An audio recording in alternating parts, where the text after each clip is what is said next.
दोस्तों नमस्कार। मैं आज फिर से आपके सामने रीतिकाल लेकर उपस्थित हुई हूँ। हम लोग जो पाठ्यक्रम के अनुसार रीतिकाल को समझने का प्रयास कर रहे हैं, उसके प्रत्येक बिंदु को समझने की जो कोशिश हम कर रहे हैं, उसी श्रृंखला की एक अगली कड़ी लेकर हम लोग आज बातचीत करेंगे। तो आज जिस बिंदु पर हम लोग अपने व्याख्या विश्लेषण को केंद्रित करेंगे, वह है रीतिकालीन काव्य की प्रमुख प्रवृत्तियाँ। रीतिकाल की तत्कालीन प्रेरक परिस्थितियों के अध्ययन से हमने जाना कि रीतिकाल का साहित्य किन परिस्थितियों में अंकुरित, पोषित एवं विकसित हुआ। देश काल की परिस्थितियों से निर्मित प्रत्येक साहित्य की अपनी विशिष्ट गुणवत्ता होती है। इसी के तहत अपने समय से प्रभावित होकर तथा अपने दौर की प्रतिक्रिया स्वरूप ही प्रत्येक काल विशेष का अपना साहित्य सृजन होता है। दरअसल समय के विराट प्रवाह में युगों के खांचे के साथ हम समयावधि को बांटते हैं एवं तत्कालीन प्रभाव से उभरती प्रवृत्तियों के साथ युगों का आकलन करते हैं। हम यहाँ रीतिकाल की प्रवृत्तियों का विश्लेषण करेंगे। तो आइए रीतिकाल के प्रवृत्तियों को समझने की हम कोशिश करते हैं और इसके जो प्रमुख बिंदु हैं, उसके जो केंद्र में जो स्थापित बिंदु हैं, उसे हम क्रमवार तरीके से देखेंगे। पहला पहला जो हमारा ध्यान केंद्रित करता है जो प्रवृत्ति, वह है रीति निरूपण। रीति निरूपण अर्थात लक्षण ग्रंथों की रचना करना। इस प्रवृत्ति को ही प्रधान मानकर आचार्य शुक्ल ने इस काल का नाम रीतिकाल रखा। संस्कृत काव्य शास्त्र को हिंदी में रूपांतरित करने का काम रीतिकालीन आचार्य द्वारा किया गया। काव्यांग निरूपण के लक्षण एवं उदाहरण देते हुए अनेक कवियों ने लक्षण ग्रंथों की रचना की। काव्य शास्त्र की जानकारी देते हुए स्वयं को आचार्य स्थापित करना उनका उद्देश्य था। केशव की कवि प्रिया, चिंतामणि की कविकुल कल्पतरु एवं श्रृंगार मंजरी, मतीराम की ललित ललाम, भूषण की शिवराज भूषण, देव की रसविलास आदि ऐसी ही रीति निरूपक रचनाएं हैं। इन कवियों ने संस्कृत काव्य शास्त्रीय ग्रंथों को आधार बनाकर अपने लक्षण ग्रंथों की रचना की है। सूक्ष्म चिंतन एवं विश्लेषण जो संस्कृत काव्य शास्त्र में था, उसका यहाँ रीतिकाल में नितांत अभाव हमें मिलता है। तथापि रीति निरूपण इस काल की प्रमुख प्रवृत्ति रही। कितने ही समर्थ आचार्य कवि के द्वारा बड़े परिमाण में रीति साहित्य रचा गया। दूसरे बिंदु का हम अध्ययन करेंगे, वह है श्रृंगारिकता। रीतिकालीन संपूर्ण काव्य रीतिबद्ध, रीति सिद्ध, रीति मुक्त सभी काव्य धारा का केंद्र बिंदु श्रृंगार ही है। इन कवियों ने नखशिख चित्रण के द्वारा नायिका के रूप सौंदर्य की झांकी प्रस्तुत की तथा राधा कृष्ण के प्रेम लीलाओं का विविध प्रकार से चित्रण किया। नायिका भेद से राधा कृष्ण प्रेम लीला सब में श्रृंगार ही प्रमुख प्रतिपाद्य रहा है। रीतिकालीन दरबारी परिवेश में विलासितापूर्ण मनोवृत्ति के कारण श्रृंगार एवं उससे संबंधित विषय ही इन कवियों का विशेष रचना आधार बना रहा। रीतिकालीन लक्षण ग्रंथकारों ने श्रृंगार रस में विशेष रुचि लेते हुए काव्य शास्त्रीय परंपरा में बंधे लक्षण उदाहरणों में भी श्रृंगार के विभिन्न भेद, उपभेद, हाव भाव, नखशिख नायिका भेद आदि का विशद निरूपण किया। डॉक्टर नगेंद्र ने रीतिकालीन काव्य में श्रृंगार की प्रधानता को लक्ष्य कर कहा है, सांचा चाहे जैसा भी रहा हो, इसमें ढली श्रृंगारिकता ही। श्रृंगार रस के दोनों पक्षों संयोग और वियोग का चित्रण रीतिकालीन काव्य में भरपूर हुआ। संयोग चित्रण में कहीं कहीं अश्लीलता के पुट भी अंकित हुए हैं। वियोग वर्णन के अंतर्गत रीति मुक्त स्वच्छंद कवियों ने हृदय की आकुलता एवं विकलता का मार्मिक एवं अनुभूतिजन्य चित्रण किया है। इन कवियों की श्रृंगारिकता के संबंध में डॉक्टर भागीरथ मिश्र का यह मत समीचीन प्रतीत होता है कि श्रृंगारिकता के प्रति उनका दृष्टिकोण मुख्यतः भोग परक था। इसलिए प्रेम के उच्चतर सोपानों की ओर वे नहीं जा सके। प्रेम की अनन्यता, एक निष्ठता, त्याग, तपश्चर्या आदि उदात्त पक्ष उनकी दृष्टि में बहुत कम आए हैं। तीसरी प्रवृत्ति का हम वर्णन करेंगे, आलंकारिकता। काव्य शास्त्रीयता एवं दरबारी परंपरा के कारण ही रीतिकालीन काव्य में अलंकरण की प्रधानता रही।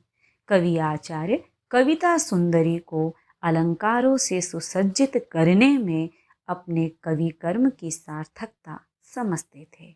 विलासपूर्ण दरबारी मनोवृत्ति एवं आचारत्व प्रदर्शन प्रवृत्ति से वशीभूत होकर काव्य में सहजता के स्थान पर कृत्रिम अलंकारिकता को ही श्रेष्ठतर मानकर इसी में संलग्न रहे। अलंकार प्रियता का मोह इतना प्रबल था कि ये कवि आचार्य प्रयत्नपूर्वक काव्य में अलंकारों को समाविष्ट कर अपनी श्रेष्ठता का लोहा मनवाते थे। वस्तुतः वे, रीतिकालीन कवि आचार्य के बारे में कहा जा रहा है, वस्तुतः वे केशव की इस उक्ति के पक्षधर थे। यद्यपि सुजाति सुलक्षणी सुबरन सरस सुवृत भूषण बिनु न विराजई कविता वनिता मित। अर्थात अलंकारों के बिना कविता सुंदरी सुशोभित नहीं होती, भले ही वह अन्य सारे गुणों से युक्त क्यों न हो। चौथी जो प्रवृत्ति हमने देखा है रीतिकाल में प्रमुखता से, वह है आश्रयदाताओं की प्रशंसा। रीतिकाल की प्रेरक परिस्थितियों और उसकी पृष्ठभूमियों पर जब हम चर्चा कर रहे थे, उसी वक्त हमने देखा था कि उस दौर के ज़्यादातर कवि आश्रयदाताओं के राजाश्रय पर, उनके प्रश्रय पर निर्भर करके अपना जीवन गुजार रहे थे, अपना लेखन कर रहे थे। तो जाहिर है ऐसे हालात में अपने आश्रयदाताओं की प्रशंसा करना तो उनके लिए फर्ज जैसा था। तो आइए अब हम इस पर चर्चा करते हैं। आश्रयदाताओं की प्रशंसा। रीतिकालीन काव्य अधिकांशतः दरबारी परंपरा के अधीन रचा गया। कवि आचार्य विभिन्न राज दरबारों में आश्रय में रहते थे। बिहारी, देव, भूषण, सूदन, केशव, मतीराम आदि सभी प्रसिद्ध कवि राज दरबारों से राजाश्रय प्राप्त करते थे, जिसके अंतर्गत अपने वैभवपूर्ण जीवन के सभी सुख सुविधा एवं ऐश्वर्य का लाभ उठाते थे। अतः स्वाभाविक था कि वे अपने आश्रयदाताओं की प्रशंसा में काव्य रचना करते। देव ने अपने आश्रयदाता भवानी सिंह के लिए भवानी विलास तथा कुशल सिंह के लिए कुशल विलास की रचना की, तो सूदन ने भरतपुर के राजा सुजान सिंह की प्रशंसा में सुजान चरित लिखा। वीर रस के प्रसिद्ध कवि भूषण ने शिवाजी की प्रशंसा में शिवराज भूषण तथा शिवा बावनी, साथ ही छत्रसाल बुंदेला की प्रशंसा में छत्रसाल दशक की रचना की। आचार्य शुक्ल ने भूषण की इन रचनाओं की प्रशंसा करते हुए लिखा है, शिवाजी और छत्रसाल की वीरता के वर्णनों को कोई कवियों की झूठी खुशामद नहीं कह सकता। वे आश्रयदाताओं की प्रशंसा की प्रथा के अनुसरण मात्र नहीं हैं। इन दो वीरों का जिस उत्साह के साथ सारी हिंदू जनता स्मरण करती है, उसी की व्यंजना भूषण ने की है। परंतु यदि भूषण जैसे कुछ एक कवियों को छोड़ दिया जाए तो रीतिकाल के अधिकांश कवियों द्वारा की गई आश्रयदाताओं की प्रशंसा अतिशयोक्तिपूर्ण ही होगी। बहुज्ञता एवं चमत्कार प्रदर्शन, यह एक बहुत ज़रूरी बिंदु है, इसे हमें अच्छे से समझना चाहिए, क्योंकि यह जो एक प्रवृत्ति थी यह रीतिकाल में श्रेष्ठता बोध के साथ समाहित थी। मानो सारे कवि इस होड़ में लगे थे कि वह कितनी ज़्यादा बहुज्ञता अपने साहित्य में और कितना ज़्यादा चमत्कार प्रदर्शन दिखा सकते हों। तो आइए देखें, बहुज्ञता एवं चमत्कार प्रदर्शन। रीतिकालीन कवि आचार्य में बहुज्ञता प्रदर्शन एवं चमत्कार प्रदर्शन की प्रवृत्ति बहुत अधिक थी। बिहारी जैसे कवियों ने काव्य में ज्योतिष, आयुर्वेद, पुराण, गणित, नीतिशास्त्र, काव्यशास्त्र, चित्रकला, संगीत आदि अनेक विषयों की जानकारी समाविष्ट की है। बहुज्ञता एवं चमत्कार प्रदर्शन की इतनी सुदृढ़ परंपरा यहाँ रही कि यह प्रतीत होता है मानो रीतिकालीन काव्य में चमत्कार प्रदर्शन ही वास्तविक कवि कर्म समझा गया हो। अगले बिंदु पर आते हैं, भक्ति एवं नीति।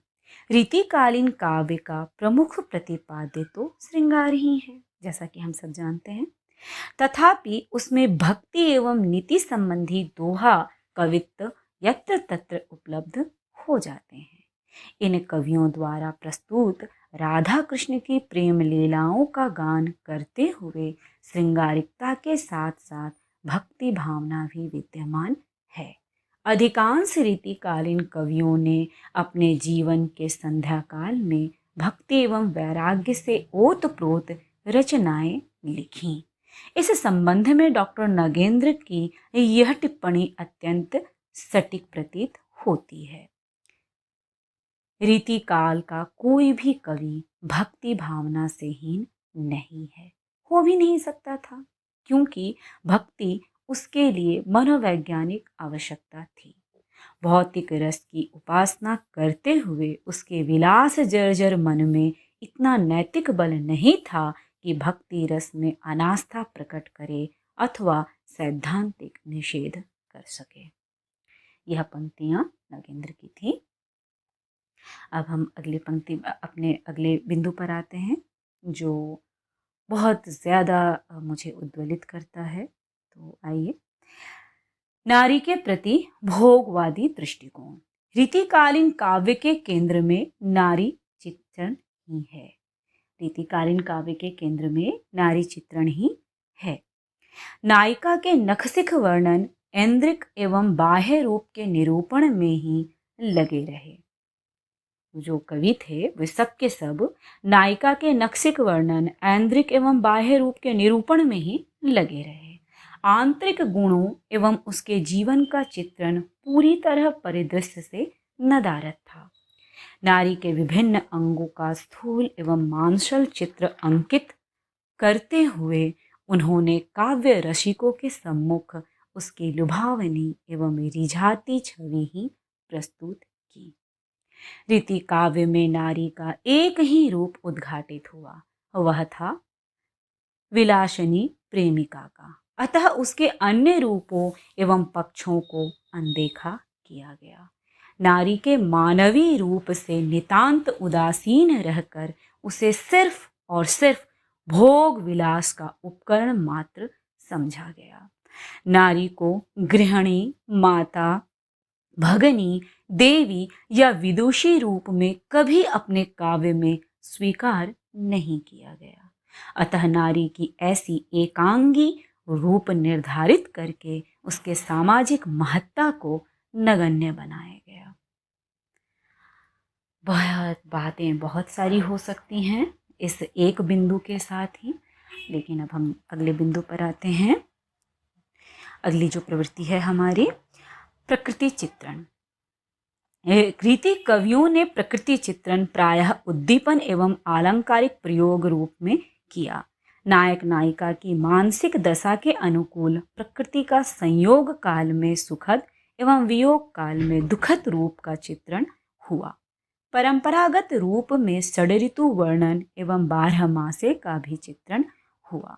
इन कवियों ने परंपरा एवं रूढ़िवादी तरीके से किया जिसमें मौलिकता का अभाव था। तो ये जो षड्ऋतु और 12 मासे का जो वर्णन कर रहे थे ये प्राय कवियों ने किया है, रीतिकालीन कवियों ने, लेकिन उसमें किसका अभाव था? मौलिकता का अभाव था। वस्तुतः रीतिकालीन विलासी वातावरण में रमे हुए इन कवियों का यह अवकाश बहुत कम था कि प्रकृति के मनोहर स्वरूप का विशुद्ध चित्रण अपने काव्य में कर पाते। अगली प्रवृत्ति पर हम आते हैं, संकुचित जीवन दृष्टि। रीतिकालीन कवियों का जीवन अपनी जीवनचर्या के अनुसार ही अत्यंत संकुचित प्रतीत होता है। रीति कवि किसी महान उद्देश्य से प्रेरित होकर काव्य रचना नहीं कर रहे थे, बल्कि श्रृंगार प्रधान काव्य लिखकर अपने आश्रयदाता विलासी राजाओं का मनोरंजन करना ही उनका एकमात्र ध्येय था। अधिकांश कवि नायिका के कटाक्ष कुशल नेत्रों, उन्नत उरोजों, रक्ताभ कपोलों, रक्तसिक्त अधरों और द्युतिमान अंगों के सौंदर्य निरूपण में ही कवि कर्म की श्रेष्ठता मान रहे थे। जीवन के प्रति जिस व्यापक दृष्टिकोण की अपेक्षा जो उत्तम साहित्य से किया जाता है, रीतिकाल में उसका नितांत अभाव है। अगली प्रवृत्ति है मुक्तक रचनाएं।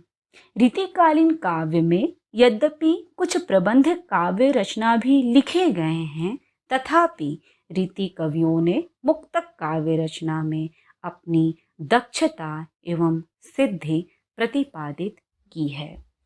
हमने पाया है कि वह किसी भी धारा से निकलने वाले कवि हों, मतलब रीतिबद्ध धारा, रीति सिद्ध काव्य धारा या रीति मुक्त काव्य धारा, सभी ने मुक्तक की रचनाएं की हैं। अगली जो प्रवृत्ति है वह है ब्रज भाषा का प्रयोग। भक्ति काल में जो ब्रज भाषा कृष्ण काव्य तक सीमित रही, वह रीति काल में आकर पूर्णतः काव्य भाषा के रूप में प्रतिष्ठित हो गई और लगभग 200 वर्षों तक हिंदी काव्य जगत पर एक छत्र शासन करती रही। रीतिकाल में केवल ब्रज क्षेत्र के कवियों ने ही नहीं, अपितु संपूर्ण हिंदी क्षेत्र के कवियों ने ब्रज भाषा में ही काव्य रचना की। गुरु गोविंद सिंह पंजाब में, मराठी क्षेत्र में भूषण,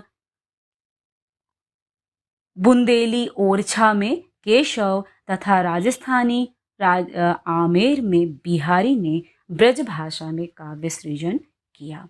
अतः रीतिकाल तक ब्रज भाषा व्यापक काव्य भाषा के रूप में प्रतिष्ठित हो गई थी।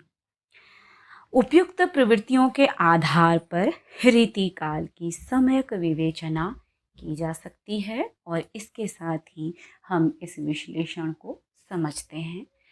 तो यह जो अध्ययन सामग्री है, मुझे बहुत उम्मीद है कि आपके उपयोगी होगी। एक बात मैं बता दूं कि मैं बहुत कोशिश करती हूँ आप लोगों की शिकायत के अनुसार कि मैं छोटा लिखूं, मटेरियल कम दूं, आंसर छोटे बना दूं, पर ये हो नहीं पाता। मैं बहुत कोशिश करके भी, बहुत व्यापक न बनाने की कोशिश करते हुए भी मूल तथ्यों को तो रखना ज़रूरी हो जाता है और इसीलिए थोड़ा लंबा हो जाता है आंसर। तो आप अपने तरीके से इसे याद करने की कोशिश करें। मैं भी थोड़ी और काट छाट के साथ फिर से आती हूँ आपसे मिलने।